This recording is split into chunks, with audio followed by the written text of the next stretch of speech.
பாண்டவர்கள் ஐவராவோம். மேலும் அர்ஜுனனின் மேல் நாகாஸ்திரத்தை ஒரு முறைக்கு மேல் எய்ய மாட்டேன். இதுவே நான் உங்களுக்கு வணங்கும் தானமாகும். மேலும் தாயே, என்னுடைய வேண்டுகோளை ஏற்பீர்களா என்று கர்ணன் கேட்டபொழுது, சொல் கர்ணா என்றாள் குந்தி.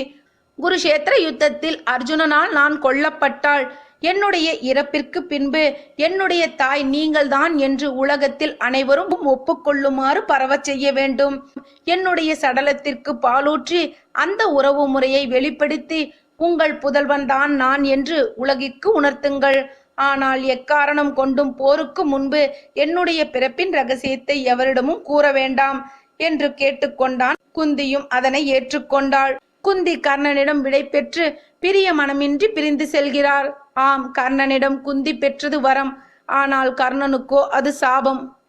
மேலும் இது போன்ற ஆன்மீக தகவல்களுக்கு எங்களோட சேனலை சப்ஸ்கிரைப்